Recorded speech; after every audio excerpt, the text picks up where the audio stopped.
Hey, I was enjoying my permanent hiatus from YouTube after having done everything from Let's Plays, memes, and uninformed guides in German to YTPs, general shitposts, and recreations of historic memes. But then I came across this video by oddly specific Crystal called What Your Laptop Says About You. In brackets, oddly specific. And that immediately forced me out of it. Do not get me wrong, I do not intend to hate. The humor in the video was quite witty and enjoyable, and some of the descriptions were in fact spot on. But I feel like she missed the mark on many others, so I wanted to have my own jab at the topic, as someone who owned everything from the crappiest HP to a Sony Vaio hand-me-down to even gaming laptops. This video is also not meant to compete or overpower Crystal's video. Let's face it, I likely won't come anywhere close to it anyway. I only got a bit over 300 subscribers, which I all love, but she has over 200,000. My video will group laptops differently as well. I will leave out some models she did cover and include some that she didn't. Although I will occasionally reference her video and copy a few takes because they were in fact bang on. Also, I will go from Macs, then office laptops, then gaming laptops, to then some bonus ones. Lastly, disclaimer, this video is for entertainment purposes only. I might come off as condescending or shaming in some parts, but that's all just in the name of cynical comedy. I don't actually mean it. Now let's go. MacBook Air. According to urban legends, the average user who owns an Air is a young Caucasian female whose favorite gastronomic franchise is Starbucks. All jokes aside, if you own an Air, you probably are a student whose parents bought it for you, or a freelancer who is using it simply because you wanted an Apple laptop. And I love how my sister with her M4 and my mom with her M1 each fit into one of these categories. Regardless, you are considered basic, someone who feels obligated to follow every latest trend on TikTok, but who cares at this point? I myself hate macOS, but Apple Silicon has gotten so impressive that I cannot hate on MacBooks themselves anymore. I would hate on the price gouging regarding RAM and storage options though, but with the way things are now, that was probably just Apple being ahead of the time. Chances are, your laptop saw more power on hours inside a Starbucks than almost anywhere else, and there's also a good chance you binge through more Netflix shows on one of these than on your actual TV. MacBook Pro. You either really wanted to flex with the most expensive Apple laptop you could get your hands on, or you are actually using this thing professionally. You probably are like a YouTuber with 10,000 subscribers, likely running an ASMR channel, or a freelance video editor, photographer, or graphics designer, and bought this to combine your passion with your love for Apple. Or at least, that's what I hope you are. Would be weird if you bought this just cause, or if you digitally draw for a living, you may have been better off with an iPad Pro and a Keep. Well, still better than being a DJ who gets paid just to put on a Spotify playlist at events, right? An older Intel MacBook. You're either taking the concept of Apple products last longer due to better support to the Macs and use this laptop for a good decade now, or you want Apple but are too broke for a newer Apple Silicon MacBook because you're either still in middle, maybe high school, or already spent your savings on an old used iPhone 11 and are now trying to convince yourself that a 200-euro iPhone that predates a certain killer germ and whose battery dies before you can even unlock it is still better than the latest lower mid-range Android. So what ended up happening was that unless you got one handed down to you, you probably went on Marketplace and just bought the cheapest MacBook you could find, and it ended up being one that still has an Intel chip in it. You may have been better off just saving up a bit more on a used M1 Air or a MacBook Neo. If you're an American student or anyone else who mainly only browses the web and uses Microsoft Word, but is still a diehard Apple fanboy, this is the one for you. Keyword on American, because while the Neo could be had for up to little as $500 in the USA, it's way more expensive and thus way less popular and compelling if you live literally anywhere else. For example, here in Europe, it starts at 699 euros, which, especially if you convert it to USD, you will realize that this is just nowhere near as nice, especially considering you're hard stuck at 8GB of RAM in 2026 because the MacBook Neo has absolutely no upgrade options whatsoever, and the chip inside the MacBook Neo is the same A18 Pro that was used in the iPhone 16 Pro lineup. If you own one of these, you probably also were, or at least would have been the person to own an iPhone 5C back in the day. It is the poverty spec Apple product. And while I think it is one of the best poverty specs ever, you may still get the odd condescending look from the Apple crowd with their sleeker colored higher-end MacBooks, because they think you are Timmy Turner and that Neo in front of you is either Cosmo or Wanda in disguise. An Ultrabook. One thing I want to mention about Crystal's video is that she talked about people who own Dell XPS and HP Spectre laptops. None of these lineups are in production anymore, so I decided to just mash those kinds of laptops into one category and call it Ultrabook. While that term meant many things over the years, I myself mean a thin and light with a higher-end CPU with either special integrated graphics or a lower-end gaming GPU. Now, you are probably in the same profession as MacBook Pro owners, but you just really do not want a MacBook. You hate Apple, and this product is your protest. You would rather deal with Windows and the fact that your laptop has a way worse battery life because the laptop is way too thin for the hardware it packs. Occasionally you glance over at the Apple side and are jealous that they have their workflow so seamlessly optimized with their Final Cut and their Apple Silicon. But hey, you are the resistance. Show what you're made of. I just realized I sound like the biggest Apple fanboy. I really am not. I never own my MacBook myself. I already mentioned that I genuinely dislike macOS, and yeah, anyway, there's a good chance that you also have an utter disdain for status symbols that likely comes from the fact that when you go to Starbucks, you just feel so out of place because Emily 18 Sacramento and her 40 copies all chill there with MacBooks. And no, the dual screen on your ZenBook Duo does not change a thing. An Asus ProArt. Take what I just said about Ultrabooks and dial it up to 11. If you own one of these, this isn't just about flipping the bird to Apple anymore. No, this is your way of saying Apple is below you and that you are on a whole different cloud of professional. You spend way more than the average Apple user would, and even if that Apple user was like one that actually owned one of these high-end 8,000 euro MacBook Pros that is like worth quadruple your laptop, you think they're just not as serious as you are. This is probably your version of a coping mechanism because you knew you made an investment so deep that you will probably never break even on it, because photographing and then editing some pictures of random cosplay girls you give simp discounts to, or editing the next cinematic level short film for your 2,000 subscriber YouTube channel just doesn't pay that well. An LG Gram. What sets apart LG Gram users in comparison to the other mentioned Ultrabook is that by owning one, you consider yourself part of an exclusive club. A secret society, I might say. The LG Gram is a laptop version of if you know, you know. Because while I think the LG Gram is a decent product, just like with most other LG consumer electronics, they often go unnoticed and completely overlooked by the average Joe. Crystal also didn't mention the Gram at all in her video, which makes me think that if you bought one, that likely meant you really wanted a Gram in particular. Maybe you actually used to own an LG smartphone and wish they came back to the market. They were in many parts underappreciated phones after all. Overall, you're like that one guy from the meme in the corner of the party. I can't think of any better way to put it. Sorry. A Microsoft Surface. If you own a Surface, regardless of if you actually bought it privately or was given to you by your company, you are the definition of corporate. Like, I used to work an IT job where everyone had a ThinkPad except the upper staff members. Those guys were all equipped with Surfaces. So like, if I see you in your Surface, I will assume you are like in HR or the finance department or the CEO that has laid off 100 honest and hardworking employees because YN said that the office space was a tad bit too crowded for their liking. That laptop has probably been on more flights in a year than the average income person could afford in their whole life. Any big brand office laptop. Speaking of like Dell, HP, Acer, those kind of guys. If you own one of these privately, you likely don't know anything about computers and think that Windows is basically as integral to one as your processor. So you probably went to the store, told the guy there that you want the laptop, and he probably just handed you the first one he could find within your budget. Or if he is spicy, perhaps just picked out the one he got the best commission on. It could also be that you picked your laptop because it looked 1% cooler than the other generic similarly looking offerings. However, if this laptop in question is actually one that your workplace has issued you, then you are likely just seizing it as an opportunity to skip on getting one for yourself privately, and so you end up doing all your personal PC business on it as well, ignoring the plethora of big reasons on why you really shouldn't. A Lenovo Thinkpad.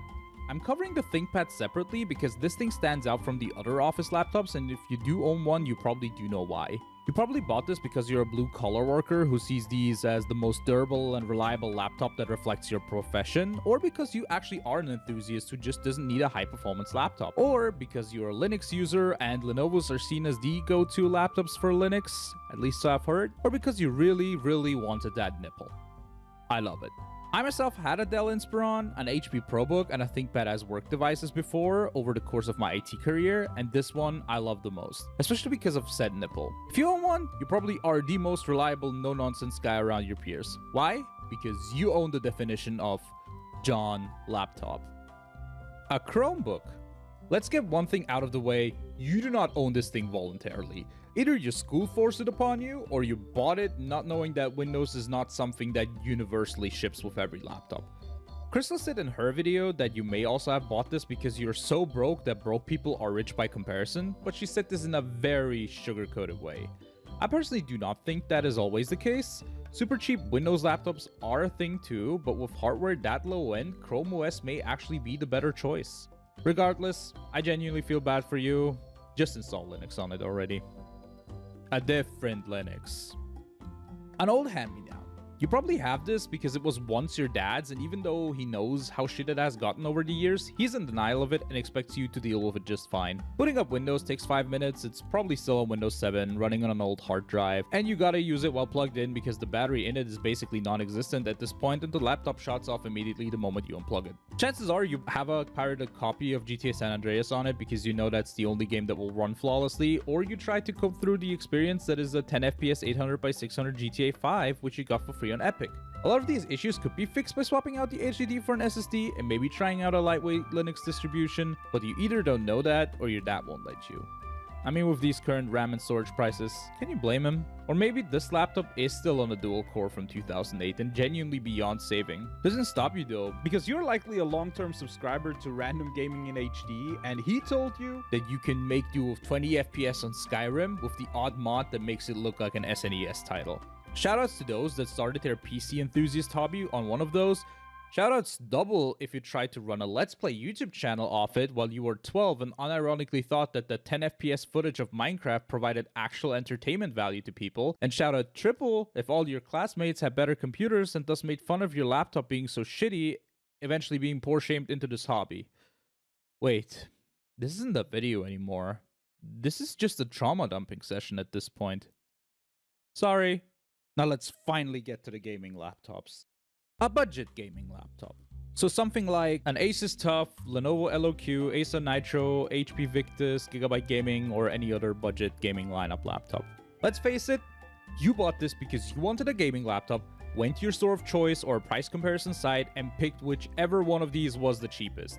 These are gaming laptops for people who can just about afford a gaming laptop, but cannot afford to have the choice of preference. You took just a small look at the spec sheet, saw that it had the same CPU and GPU but for cheaper than any other offering, and bought it with no consideration on brand experience, cooling performance, power limits, panel quality, and upgradability, or the fact that the RTX 2050 inside of that thing has already been obsolete before the laptop was even conceived inside the corporate boardroom. It all doesn't matter because you know this is the furthest you could do while still being able to convince your parents that you need this performance for homework. Quick shoutouts to those few who go to like a technical school and have like AutoCAD classes so they actually do need one of these for homework, like the daughter of one of our family friends. You guys are awesome. Anyway, back to the you bought this because this was the best your budget could do. Absolutely zero shame in that. This is how I and the people around me bought our gaming laptops. For example, I myself own a Lenovo LOQ, my cousin a Gigabyte Gaming, my best friend and his brothers all own Acer Nitros, and my other friend owns an HP Pavilion Gaming, which is like the predecessor to Victus. And we still do classic 90s style LAN parties with them, and we all love our laptops, and I know you love yours too. Doesn't matter that it's so loud that it breaks the sound barrier while being completely stationary, startling everyone in the auditorium at your university class, and that it runs at 1400 degrees while you try and play Fortnite. The only time I will shame you is if you bought one despite already having a good desktop tower at home and don't need a laptop for anything other than on-the-go gaming. At that point, just get a Steam Deck, bro. Oh wait. Yeah, okay. Forget what I said.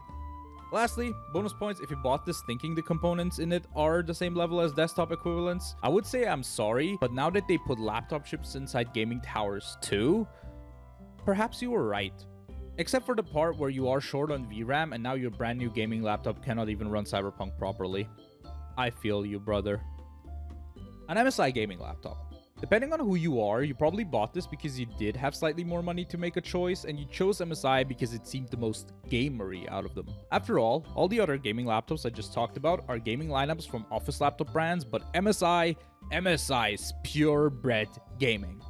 Except that that's a lie, because MSi has a wide array of office offerings, and it's actually Gigabyte whose laptop lineup is mainly for gaming. But even if not for that, chances are you know MSi is still a big brand for gaming PC components, and that is what ultimately swayed you towards them. There isn't really much MSi gaming laptops do better than the other ones. Sometimes they have the lowest power limits, and the Thin series is known for their hinge being designed to break. But again, you didn't consider that. What mattered to you was that you own the gameriest laptop out there and get to flex that yours has a cool dragon on it. And lastly, this is also the one category I disagreed with Crystal most. She said things like that the average MSi laptop user goes on some random website to check their internet speed and real-time RAM usage all the time. You do know you can do that with Task Manager, right? An Asus ROG gaming laptop.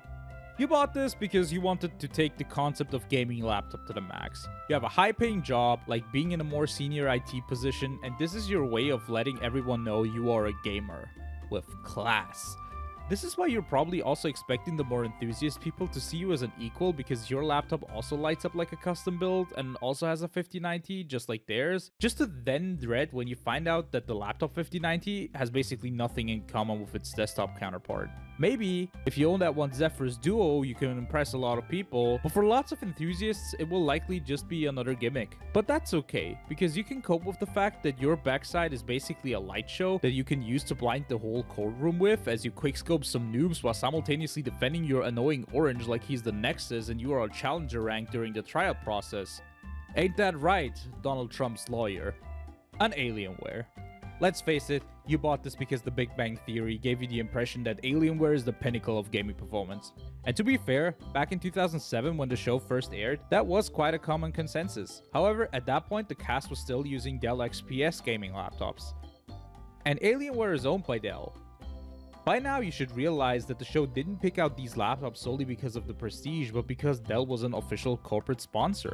Doesn't matter though, because the marketing worked. And for a lot of young kids and adults who grew up innocently thinking that the show was celebrating nerd culture rather than harming it, Alienware became a dream. And even after the brand fell out with real enthusiasts who rightfully critique it for bad price to performance among other issues, for people out of the loop that just never clicked. And so, a friend of mine bought one because the show made him desperately want one. He got sick of it rather quickly, especially when he found out that there truly wasn't anything really special about them, and just like with the ROG gaming laptop people, you couldn't really use it to impress anyone apart from the odd other Big Bang Theory fan. An HP Omen or Acer Predator. Oh, sorry. I appear to have fallen asleep. Genuinely, I cannot think of anything on this one or what made people pick one of these over the previous three options. Price-wise, they are on about the same level as the ROG and the Alienware options without really having the style or falsely perceived brand prestige of either. I guess you bought this on a deal? Well, I just don't know. For Omen at least, the new HyperX branded ones seem pretty cool, but they just got on the market, so you probably own an older model, which probably means that your name is Kyle, you drink Monster for a living, and you bought this because you wanted an ROG or Razer Blade, but couldn't afford it because you signed a 50% APR finance on your Golf GTI or a Hyundai N. Oh yeah, speaking of Razer Blade, a Razer Blade. There's two types of people when it comes to a Razer Blade. Those who want one and those who can afford one. If you own a Razer Blade, you chose the most expensive way to find out why Razer is now a widely disliked gaming company amongst gamers. It's sad honestly, because on the surface, the Blade Stealth in particular tried to combine the performance of a gaming laptop with the practicality of an Ultrabook, but unfortunately, it ended up being good at neither of those two. I know this video is supposed to be about what the laptop says about its owner, rather than the laptop itself, but most people who bought a Razer Blade already likely abandoned or replaced it. After all, there isn't a lot I can say besides you're probably full of regret. Or you're the version of Kyle that still could afford this, and now you are in denial because the idea of everyone thinking you are cool because you could afford a Razer laptop didn't come to fruition. There's a reason the Blade Stealth was discontinued for good, and the regular one is on its best way out as well. A Schenker XMG or any other more custom gaming laptop. You saw all the gaming laptops on the market and told yourself, no, these are for sheep, I mean business. So you spent way too much money on a Schenker XMG or any other boutique gaming laptop like one from Monster Gaming, Mythcom, or Origin, and yours may even have a desktop GPU built in. If you own one of the older models, you probably are in denial that 1070 inside of is no longer getting driver updates or that the 7700 HQ is ineligible for Windows 11. You expected that thing to basically last forever. And you know what? I don't blame you, and you should blame it on the laptop either. It served its purpose and did it so well. It has a right to be obsolete now. Maybe look at one of the new modular ones. They seem pretty cool.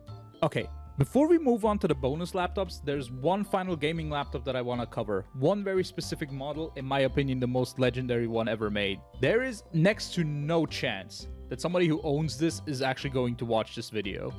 But in case there is, ladies and gentlemen, I present you the most iconic gaming laptop ever made, an Acer Predator 21X. You, my friend, are a GOAT. Like seriously, when I first saw that laptop, I was in awe. And if you actually own one of those, I fully understand why you still want to use it despite the hardware in it being too outdated, because you're waiting for a new rendition to come out. Until then, no other gaming laptop will ever replace the feeling that this one gave you. But let's face it, there likely won't ever be a second rendition. Well, at least you will always have the smugness of knowing you chose this over that weird water-cooled MSi laptop. Okay, we're finally done with the gaming laptops. I just need to do a few more bonus entries and then I'm finally done with this video. It took already over 30 hours and I'm still not done yet. But the lion's share is over. Just a little bit more. And there's a good chance that I'm going to do this in the end to only get like 50 views. So if you happen to stumble across this video and watch this far, please support, hit like, hit subscribe. I will say that at the end again. But let's just move on to the bonus entries. A workstation laptop. You're probably above everything I described in this video. You know full well who you are and what you're using your laptop for. Doing the quick Blender or SolidWorks run when you're on the go because you otherwise have your 20,000 euro machine at home for that. You probably never once thought of the idea of using that RTX GPU inside of your machine for gaming and actually have the NVIDIA Studio drivers installed. Workstation laptops are like the unironic Sigma males of the laptop space. People do not really recognize them for what they are, but they don't need to because the laptop doesn't care. It just gets the job done. A lot of people who do productivity in regards to 3D modeling, I know, usually resort to regular gaming laptops. So if you truly splurge on a machine like this, you probably mean business, and I support the hustle. A framework.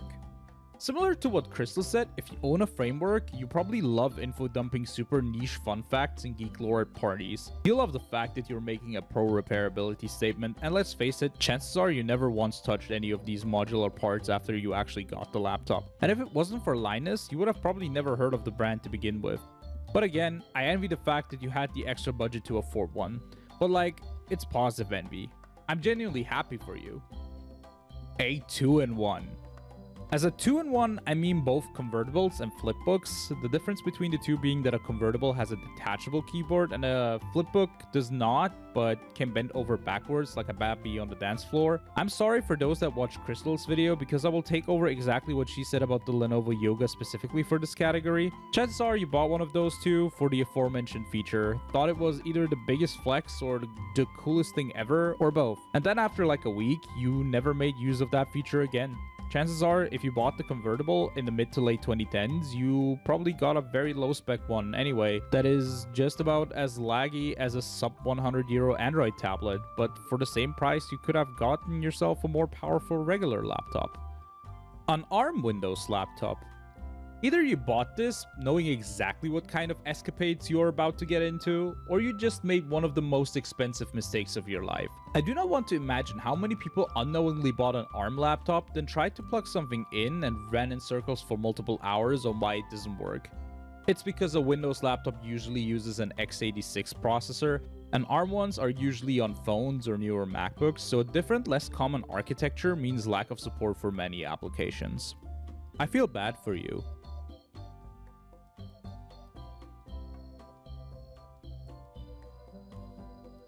A no-name brand. You bought this laptop not from an electronics retailer or Amazon, but from a discount store. And now you're stuck with the eternal frustration of Googling a tech support issue relating to your laptop, but cannot find anything because you're one of 4 people in the world who own this particular model. You don't know that a lot of the problems you have with are probably not exclusive to your laptop and could be fixed with general tips. Or maybe they just are exclusive to your laptop, in which case I just feel sorry for you. A netbook. When I say you own a netbook, what I mean is you probably bought the smallest laptop you could find, as true netbooks are dead, and rightfully so, I might add.